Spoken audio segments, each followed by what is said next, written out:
అదనపు ఛార్జీలు వసూలు చేస్తే బస్సులు సీజ్. ప్రైవేట్ ట్రావెల్స్కు మంత్రి పొన్నం వార్నింగ్. సంక్రాంతికి ఆర్టీసీ 6432 ప్రత్యేక బస్సులు నడుపుతున్నట్టుగా వెల్లడి. అదనపు ఛార్జీలు వసూలు చేస్తే బస్సులు సీజ్. ప్రైవేట్ ట్రావెల్స్ కోసం.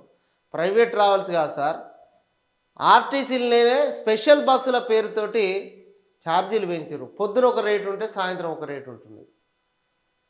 ఈ ఛార్జీల పెంపు ప్రత్యేక బస్సుల పేరుతోటి, స్పెషల్ బస్సుల పేర్లతోటి ఛార్జీలు పెంచి కొంత విమర్శలు పాలవుతూ ఉన్నారు. అది కొంచెం చూసుకోండి. ఇక పేద ప్రజలకు సంబంధించి ఫ్రీ బస్సుతో, మహిళలకు ఫ్రీ బస్సు పేరుతోటి మంచి పేరు వచ్చింది. మహిళలు ఉచిత ప్రయాణం చేస్తూ ఉన్నారు. పండుగలు పబ్బాలకు అవ్వగారింట్లకు అత్తగారింట్లకు పోతున్నారు మహిళలు ఆధార్ కార్డు పట్టుకొని. ఉట్టి ఆధార్ కార్డు దొరకబట్టుకొని ఫ్రీగా ప్రయాణం చేస్తున్నారు తెలంగాణలో ఎక్కడికంటే అక్కడ. ఈ పండుగలు వచ్చినప్పుడే స్పెషల్ బస్సుల పేర్లతోటి డబల్ అవుతూ ఉన్నాయి ఛార్జీలు. అటు ఇచ్చినట్టు ఇచ్చి ఇటు పెంచితే కూడా విమర్శలు వస్తాయి. ఖచ్చితంగా దాన్ని సరి చేసుకోవాల్సినటువంటి అవసరం కూడా ప్రభుత్వం పైన ఉన్నది.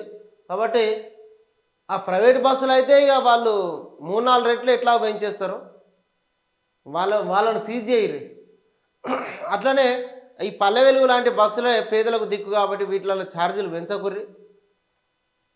జర పేద ప్రజల గురించి ఆలోచన చేయరి. ఇది ప్రజాప్రభుత్వం. ఇప్పుడే ఈ ప్రభుత్వం పైన పూర్తి భరోసా కలుగుతున్న సందర్భం లోపల ఈ ఛార్జీల పెంపుతోటి పేద ప్రజల నడ్డీర కొట్టద్దని చెప్పి మనం కోరుతా ఉన్నాం.